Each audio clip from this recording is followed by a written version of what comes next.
So there's a very interesting thread of innovation that goes through the history of Nascar, leading all the way to improved health and safety inside of hospitals. And the thinness and distance of this thread, I think, is what makes this story so interesting and is what motivates me to write my newsletter, to see stories like this. So let me unpack it real quick. I am from North Carolina originally. North Carolina is the home of Nascar.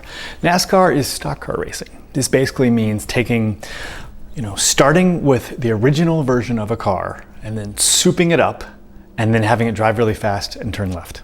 It's a race. And it's a multi-billion-dollar industry, and actually unto itself very, very innovative in the field of sponsorships and promotional advertising, just the way they approach that.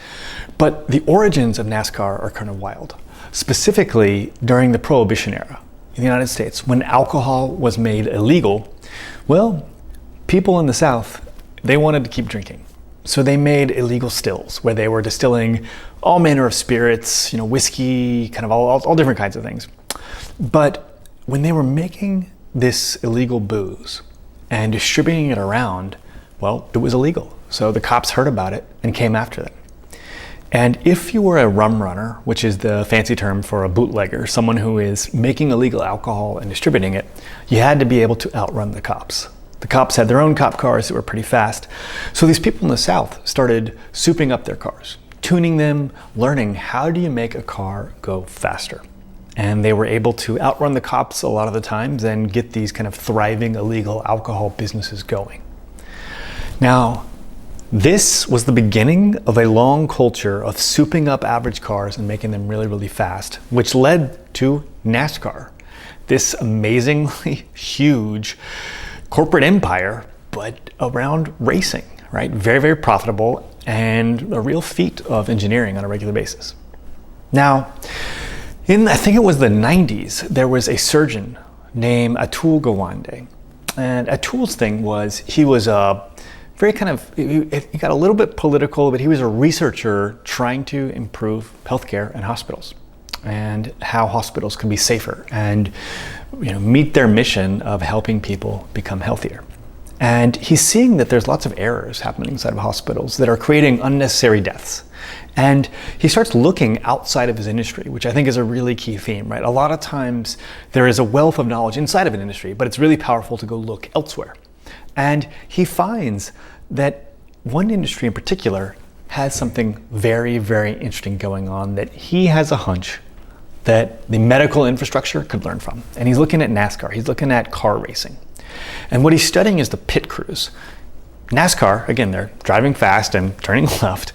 And when the cars come in to get oil changed, to get their tires changed, the car just kind of examined and checked out, they do this really, really fast. Because if you do that poorly, if it takes more time than another team's car, they're gonna lose. So the teams get really, really fast in this. And one of the tools that those automobile teams, that those NASCAR teams are using is checklists.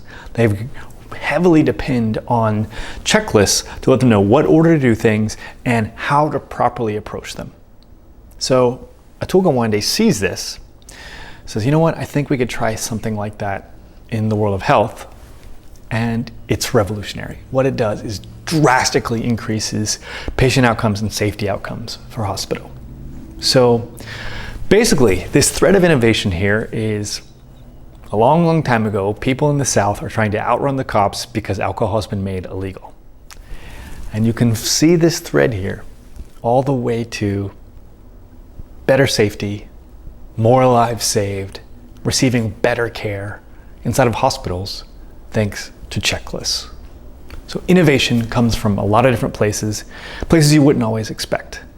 And what I encourage you, as someone who wants to be more creative, be more productive, be more innovative, is to consider looking in places you wouldn't expect. Because who would have ever thought that a bunch of people breaking the law, trying to move alcohol around when it was illegal, would lead us to safer, better hospitals?